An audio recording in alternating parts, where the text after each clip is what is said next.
I would propose to you that the ultimate flex is not necessarily guarding your heart to the point where you don't let anybody in and you say, all right, I'm going to trust again. That means I'm going to do all these things I'm scared to do in hopes that I'll never be betrayed again. I would submit to you that the difference in heart posture is I'm going to open up my heart again, knowing that everyone's human and that there is a possibility that there's a high probability that someone will, in fact, hopefully unintentionally, but maybe intentionally, hurt me again. And however, it's my response, my heart posture, my positioning of my heart on how I respond to that. Am I going to be so afraid of it that I never let anybody in and therefore miss out on all of the goodness that does come from being in those environments, from having those friends, from being in those places, from being free to say, you might hurt me, but I can forgive you and I can keep going on my mission, on my calling, and on my assignments without letting that take me out? You were created to live abundantly and multiply in every area of your life. But let's be honest, the road isn't always easy. We know that firsthand. We've been through highs and lows, from losing everything to now managing an investment fund, and we're still on the journey. This podcast isn't about having it all figured out. It's about real stories, kingdom principles, and trusting God with what's already in your hands. On Mandate to Multiply, we go deep into faith, family, finances, and other topics, sharing what we've learned and what we're still learning as we walk it out with Jesus. If you're ready to think bigger, live boldly, and multiply what matters most, then you're in the right place. We're Jonathan and Melissa Edmiston, and this is Mandate to Multiply.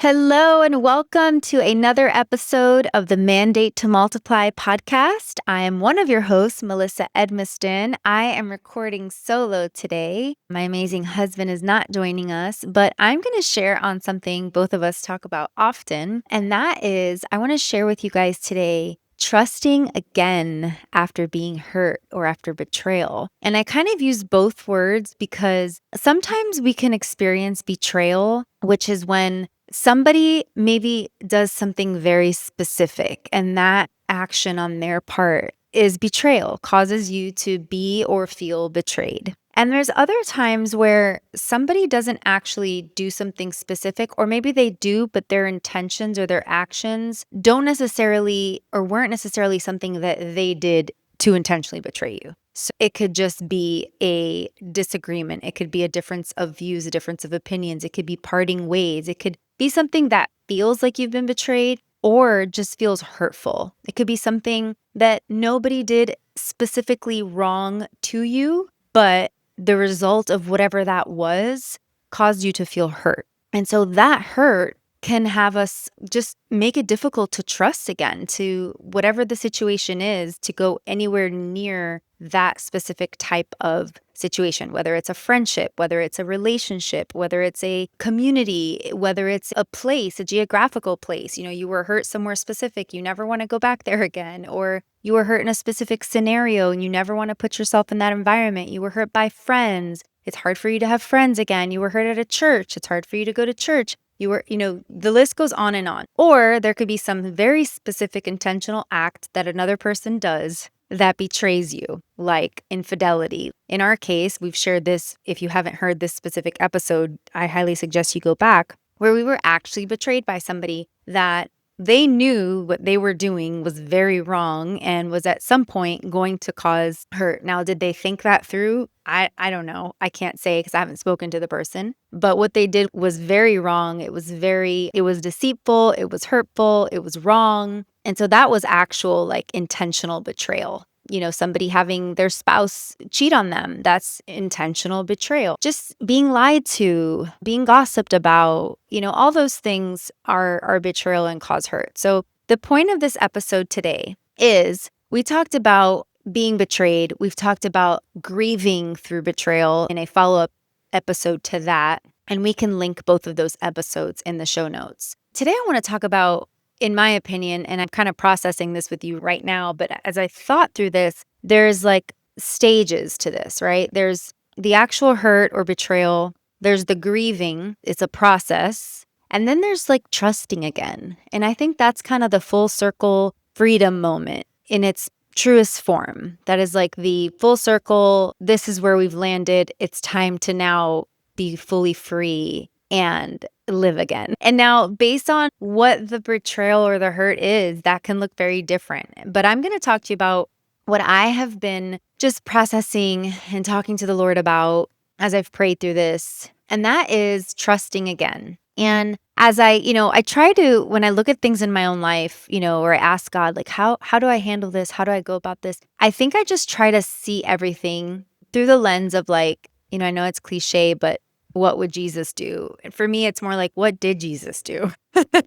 Like, what did he do when he was faced with these things? Because we know that everything that we face, every hurt, every difficulty, Jesus has experienced that level of pain and then some. Because I don't know about you, but I don't know anybody else that was sinless and took on all the pain, all the hurt, all the shame, all the sin of the world onto himself, died for me or for you or for any of us, right? Did it for the rest of the world. Like, I don't know anybody who's actually done that and been to that level of pain. And so I think of, when you read the Bible, when you read the story, when you read about Jesus, but when you, even more so when you know him, right? You're like, Jesus, how did you do this? How did you respond when you were hurt? And the thing that kept coming to me that I've shared with people lately, it's like, okay, because I've heard a lot of people share this with me lately. I don't know how to trust again. I don't know how to be in friendships again. I don't know how to be around women again. I don't know how to be in community again. I don't know how to go to church again. And the thing I keep thinking of, or the thing that God showed me as I asked him, how do you deal with betrayal? And I think the repositioning of my mindset. And you guys, again, I haven't done any of this perfectly, okay? I'm walking through this, I would say, with you. And that is, Jesus knew that every single person close to him was going to betray him. Think about that, okay? We always talk about Jesus knew Judas was going to betray him because he's the one who turned him in for him to be arrested. He's the one that truly betrayed him. And Jesus knew that was going to happen. But think about it. All of his disciples did. And so he knew that at some point they were going to deny him. They were going to lie about him. They were going to say they didn't know him. They were going to run away when he was being persecuted. When they all said, we'll fight with you to the end. We'll never let anybody hurt you. And sure enough, when they came to arrest him, they ran. He knew Judas would be the one to betray him with a kiss. And yet, this is the mind-blowing part, you guys. And yet, he still broke bread with them. He still brought them all close. He still ministered to them, prayed with them, taught them, loved them, and kept them all close to him. So what I would say to you is, and this is what I'm myself processing, because, I think we think of trust as like, I have to trust again and let people in, and I have to assume that they're not going to hurt me again, or I won't get hurt again, or I can trust again because these people will be different, or this situation will be different, or this. And yeah, I would like to say that is the goal. We do not want to surround ourselves with people who will betray us, who will hurt us. We don't want to be in unhealthy environments. So we do want to make sure that our discernment has been increased, that our wisdom has been increased, that we will learn how to set healthy boundaries without putting up walls or hardening our heart. But I would propose to you that the ultimate flex is not necessarily guarding your heart to the point where you don't let anybody in and you say, all right, I'm going to trust again. That means I'm going to do all these things I'm scared to do in hopes that I'll never be betrayed again. I would submit to you that the difference in heart posture is I'm going to open up my heart again, knowing that everyone's human and that there is a possibility that there's a high probability that someone will, in fact, hopefully unintentionally, but maybe intentionally, hurt me again. And however, it's my response, my heart posture, my positioning of my heart on how I respond to that. Am I going to be so afraid of it that I never let anybody in and therefore miss out on all of the goodness that does come from being in those environments, from having those friends, from being in those places, from being free to say, you might hurt me, but I can forgive you and I can keep going on my mission, on my calling, and on my assignments without letting that take me out? That's the heart posture that I want to present to you today, that I myself am trying to operate in. Because like I said, I'm in this with you. I am in a season right now of getting my heart ready to trust and be open and be in community and be in church and be around people. And my natural nature wants to be like, you're not actually who you say you are. You're going to hurt me. you are going to end up letting me down just like everybody else. That's just really what I want to think. I'm just being honest. But I know that that doesn't serve me or anybody that I'm called to help or be around. Instead, I'm trying to think, okay, there's a good chance that you might mess up or I might mess up. Because let's be honest, it's not just the other people we have to be worried about. Sometimes it's even, I'll say or do things. I'm like, shoot, that's not what I wanted to say or do. That's not who I am. I miss that, So it's like, we're all human. We all fall short. But it's, will we posture ourselves to learn from the mistakes, set good boundaries, set good expectations, not make our heart hardened, allow people in again, and know that somebody can and will upset me, hurt me, let me down, and I can keep going and I can remain in a posture of being free. Okay. All right. So let's talk about, who you become after betrayal, right? You start questioning everyone. You start questioning yourself. Sometimes you even question God. And that is all just things that come with being betrayed or being hurt. I know specifically like around church hurt, I don't think I've shared this story publicly, but we had to leave our church, a church that we love, our best friends, seemingly overnight. And that was really hurtful because not only did we have to change everything for our family, our children, their friends, the people we did life with, but it was like we lost our friends. It shouldn't be this way, and it's really sad, but it's just what happened. We lost our pastors, we lost our friends, we lost our community, we lost our church overnight. And it was just because we had to make a decision on being in an environment where there were just some things that we could not be on board with and agree with. And they were brought to the leaders, and change didn't take place enough times to where my husband, as the leader of our family and our home, and my spiritual covering and leader, just decided, this is not something we can stay in. And it was hard. I took a minute to submit to my husband, but ultimately God is so good because once I did, and still it was hurtful. I mean, I think I want to say, I kept saying it took me a year. I think it took me like 2 years to recover from just that level of hurt and trying to understand like what the heck happened and looking back on things and really processing and praying through it all. But then I realized, after submitting to my husband and stepping away, there were a lot of things that I let happen and observed and allowed that if I were to do it again, or if I were not, just thinking about it and processing, I'm like, okay, the person I am and the level of that I want to live at, level of integrity that I want to have, the person I want to be, the heart that I want to have, the people I want to surround myself with, that wasn't what I wanted. So I'm grateful to my husband, and I'm grateful that I submitted and agreed after lots of prayer. I mean, we prayed, we talked about it, we disagreed, we agreed, I cried.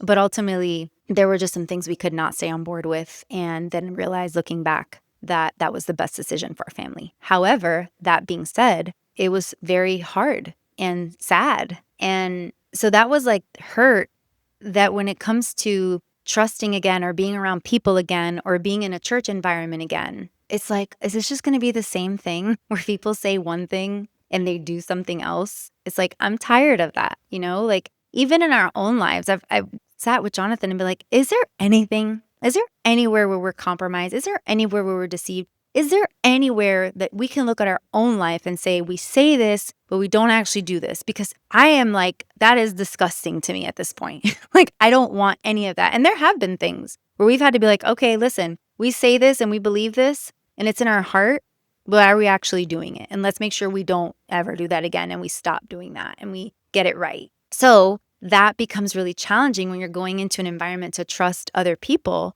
with that. It's like it just forms your lens. However, what I'm saying to you here today is we can't do that anymore, friends. I can't do that anymore because Jesus didn't do it. Because he didn't say, I actually can't be friends with any of you. I can't disciple you. I can't have you carry out the Great Commission for me. I can't send you out into the world to heal and to set people free and to, do miracles and cast out demons. I can't do that because you're going to betray me. He didn't. He trusted them. He loved them. He allowed them to betray him, or they betrayed him, and he forgave them, and he still brought them back in and carried out their assignments and their plan, or his plan for them. So I know that's a lot. I know I am just really talking through this with you because I think my heart is for all of us together. And I'm walking this with you. I really am. This is a message I'm sharing with you. It's still in process, but definitely on the other side of it in my mindset and in the way I'm thinking about it, to where I am ready. Like, I am ready to trust again. I'm already doing it with, being in a church and feeling like, all right, I'm just going to believe what they're saying is true, and I'm going to have my whole heart in it.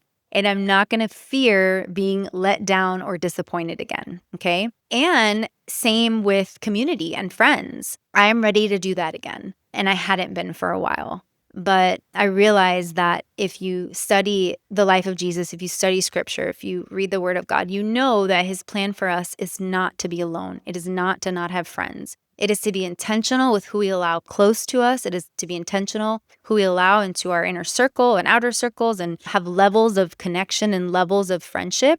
But certainly, it's not to let everybody in all the way, right? Don't let everybody and anybody into your heart. You use your discernment and wisdom and prayer to know who to have really close to you. But we're meant to be in community. We're meant to be surrounded by people. And as I'm saying this to you, the Lord literally just highlighted something to me very clearly. There's an event coming up at my church.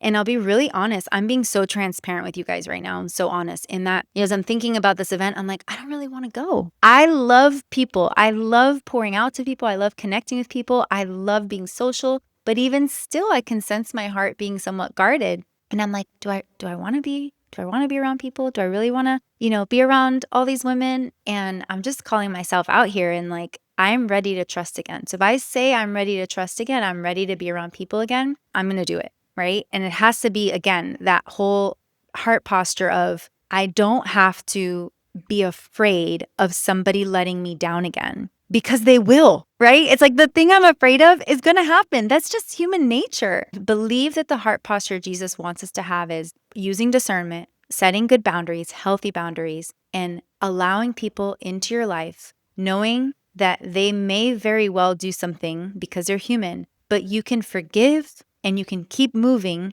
and you can keep blessing them even, and continue to grow in that skill of not being so affected every time someone disappoints us. Because I know for me, it's been in the past something that has just like taken me out. And I don't want to live like that. I don't want to live to where simple things, or even things that have to do with relationships and people, are just constantly going to take me out, because I'm stronger than that. And that is the level of, I just kind of want to be like, I just want to be at a point where I have people around me that pour into my children, that love my children, that bless my children, that bless Jonathan and I, that sharpen us, without being so fazed and affected if they make a mistake. Obviously, if somebody has a huge character issue and they're not integrous and that's different. That's something where it's like, okay, I have discernment. I can see what's happening here. I'm going to call this out, because that's, I think, what we're called to do. You may be the very person that God sends for that person to say, hey, this is what I'm seeing and noticing in you. And I just want to point it out, because I don't think that's who you're called to be. And maybe you're supposed to be someone that sharpens them, someone that calls them higher, someone that lovingly shares truth with them that nobody else has been willing to share before. And here I go again, preaching to myself. Again, all of this is for me. But I really do pray that it blesses you and just opens your heart and your mind to trusting again, and to not being afraid of being around people. And because I know this for sure, everything that God means for good, is the enemy always has a counterfeit. The enemy always has something that says the opposite of what God wants you to know and believe. And so after being hurt or betrayed, and I mean, the devil's real quick to be like, yep, there you go. You got to stay hurt. You got to stay alone. You got to stay isolated. You got to stay jaded. You can't and he wants, because that's what he wants. He knows that in isolation is where he can have the best of our minds and where we won't thrive. But God knows that in community and surrounded by people is where we're called to not only be poured into, but also to pour out and to make an impact and to help other people. The enemy doesn't want either of those things to happen. He doesn't want people making us better and calling us higher and pouring into us and sharpening us. And he certainly doesn't want us to do it for other people. Where is that best done? In isolation. And so after betrayal, for sure, the enemy wants us to stay isolated, but we know that that is not what God has for us. He wants us to be in community. And so I just want to encourage you today that it is important for us to guard our hearts, but that doesn't mean to harden our hearts. It means to guard them. It means to use wisdom and discernment and to have hard conversations. Let's talk about hard conversations for a second, okay? In the instance with the church hurt that I mentioned to you, I hate those two words together, but it was something that happened because of being community at a church. I don't blame the church. Specifically, I think the church as a body, as a whole, is a beautiful thing. It's God's design for us, and he's not changing his mind on that. But what I meant by the church situation is there were hard conversations being had by my husband, who was on the board, and the lead pastor, okay? And I knew of those conversations. However, I was not having the conversations with my friend, who was the female pastor, because I was hoping that it would just be resolved by the guys and by the board and by the pastor, and that I would not have to have this hard conversation with my friend, because I wanted everything between my friend and I to be rainbows and butterflies and beautiful and amazing. And I did not want to go there. AKA, what that actually means, I feared rejection. Okay, let's just call it what it is. And this is like I could do a whole podcast on just fear of rejection, okay? Because oftentimes when we avoid hard things, it's because we're afraid of being rejected, which means we're not fully operating in our sonship and daughtership, right? It's like, I'm a child of God, I'm a daughter of a king. I don't have to fear what somebody else thinks or says or does. I don't have to fear what somebody thinks or says about me. And I don't have to fear them rejecting me or, quote unquote, not being my friend anymore, or doing all the things that I feared would happen, which ended up happening anyway. So I don't know why I feared that. Well, I guess I feared the inevitable happened, but it maybe would have been avoided had I had the harder conversations along the way. And so my point of sharing this with you is, looking back, one of the things I could have done differently is when these things were coming up, these difficult conversations, I, as a good friend, could have and should have sat down and said, hey, I know that these things are happening and taking place. Let's not pretend like I don't know. And this is what's going on. What do you think about, and just have the hard conversation. Okay, maybe I would have risked being rejected, who knows? I don't know what would have happened because I didn't do it. Instead, I let it happen by, Jonathan and the guys or the men. And then I ended up getting involved at the end, where it was like, okay, now we're going to sit and talk about it as couples. It has already been brought up many times by the men, but this is the first time that we're all having the hard conversation together. And anyways, I just want to share that we need to just make sure that we're using wisdom, discernment, and being willing to have hard conversations in all relationships and friendships. And let's just be real. If we're going to live in a world where we can't say hard things without people rejecting us or getting offended or turning around and talking bad about us to other people or whatever, then we have a serious problem and we can do better. And I'm the first one to admit I have not done this well. I have avoided hard conversations. I've been afraid to have them because here's the truth. Man, I've been wanting to say this out loud for a long time. I have actually never had an instant. I shouldn't say that. I've done it both ways. In most cases, when I have had hard conversations or shared things that were difficult and very upfront and confrontational by nature, not because I was being mean, that person has almost always rejected me, talked bad about me. Our friendship has changed. They've been distant. They started calling less, texting less. They basically got offended. And so it's like, shoot, okay, here I am trying to do the hard, have the hard conversation, do the right thing. And sure enough, I get rejected. So I've almost always experienced rejection after bringing up hard things, except for I can think of one time right now with a specific friend who I adore and is very close to me. And it was like it was so refreshing, such a breath of fresh air to be like, okay, this is how I feel. This is what I'm sensing. This is what I'm thinking. And it was a very hard conversation. And this friend did not push me away, did not, think less of me or act less or anything. On the contrary, guess what? Our friendship got stronger and even better, and it's even more amazing to this day. And I believe that friend handled it the way we all should. And I learned so much from it. She entertained the conversation. We discussed it. And then she just prayed and said, Lord, this is where I'm seeing, this is how I'm seeing this situation. This is how she's seeing the situation. Change my heart, change her heart. Let her see the truth and help me to, so she just prayed for God, you do the work, right? And sure enough, he did, because I actually, in that situation, I was actually the wrong one. I was actually the one that had to come back to her and say, you know what? I'm sorry about that. I'm sorry about the way that I brought that up. I wasn't seeing the whole picture, and I see now what you were saying and how you felt. How amazing is that, right? Where instead of, it could have ruined a friendship, it could have blown up, but it didn't. And so I just want to encourage us as we start to trust again, be prepared to have wisdom, have discernment, and have hard conversations. Let's be a people that can say, and first of all, and not first of all, but also let's just say before we have the hard conversation, and again, you guys, I learned this the hard way. I didn't do this right. Pray about it. Jesus, and I do this with my husband, I do this with friends. Now I do this all the time, especially with Jonathan. Before going to him with something and having an argument or disagreeing, I pray about it. I'm like, Jesus, this is how I'm feeling about this. And I talk to Jesus like, you guys, the things that I say to him, you wouldn't believe. Hopefully you would, because I hope you have that same kind of conversation with him where you're just so raw, so real, so honest. That's what he's after. But I just say, Jesus, help me have this conversation with Jonathan, or change my heart about it. And help me see it differently. Help me see it the way you see it. And after I've prayed about it, then I go talk to Jonathan. And I want us to do the same thing with our friendships, with our relationships, with the people in our life, so that we never live in a place of being offended unnecessarily. So I know I'm saying a lot here, and I hope I'm making sense. I hope that this is bringing some sort of clarity and peace, and just something that will help you, again, not harden your heart, but guard it in wisdom. And that this would be a season for you of rebuilding trust, of allowing people into your heart again, of being in community again, of having certain relationships again, and just really allowing your heart to trust again. Because just like forgiveness is something we do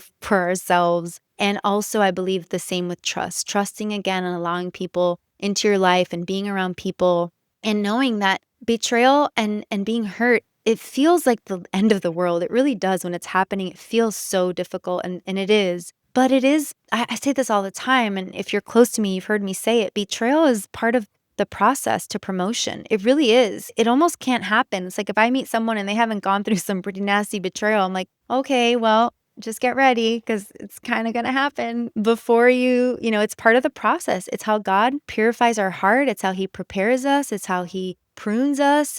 I just think it's something he uses, because we're such relational human beings. It's almost inevitable to be close to people and not get hurt. The difference is how we respond, how we guard our hearts to when something happens. Of course, I'm going to be tested on this, right? I hope not. But it's like, it's not so much of, oh my gosh, I can't believe they did that. It's like, okay, wow, well, that hurts. That's sad. It's unfortunate, but I know that God has a plan for it, and I'm going to pray for them. I'm going to bless them, and I'm going to ask him for wisdom and discernment on how to move forward. Like, wow. Can you imagine if we handle betrayal or hurt like that? What a difference. It doesn't take you out. It doesn't affect you for days, weeks, months, even years, right? And again, I know there's so many levels and layers to betrayal. Please do not hear what I'm not saying. I'm not trying to downplay it, because there are some things that we've walked through that are painful and hard. I'm just trying to encourage you today to not be taken out by it, and to allow yourself to heal, to grieve, and to trust again, to be around people, to be in community, to bring friends in, to be in relationship, and to know, I always say this, I know it's silly, but if it's not good, God's not done. So whatever you're in recovering from that betrayal, from that hurt, just know that it's not over until there's freedom. God's not done until you're free, if you allow him. But keep your heart open and allow him to do the work in you, to heal you, to help you recover, to restore and redeem every single thing, because that's what he does and that's who he is. God is not in the business of leaving us where we're at. He's not in the business of leaving us hurt or broken or wounded. He only wants us to be healed and whole and walking in complete freedom. All right. I think that's all for today. I'm going to leave it here. And this is a conversation I'm willing to continue to have. If you have experienced any sort of hurt or betrayal, please know you're not alone. And please know that wherever you're at, God just wants to walk you and lead you into complete freedom and wholeness. So betrayal may have wounded you, but it does not get to define your future. You can trust again, not because people are perfect and because you're never going to get hurt again, but because God is faithful. All right, friends, I will see you and talk to you soon. Thank you for listening. Please make sure that you subscribe and that you leave a comment on this. If you're listening and it resonated with you, let me know. Reach out anytime, and we'll talk to you soon. Before you go, remember, God can use anything. Even the hardest parts of your story can become seeds for multiplication. If this episode encouraged you, share it with a friend, leave a review, or subscribe so you never miss a moment of hope and truth. You can also follow us on Mandate to Multiply on Instagram or mandatetomultiply.com to keep growing with us. Until next time, trust God, steward well what's in your hand, and live a life fully multiplied.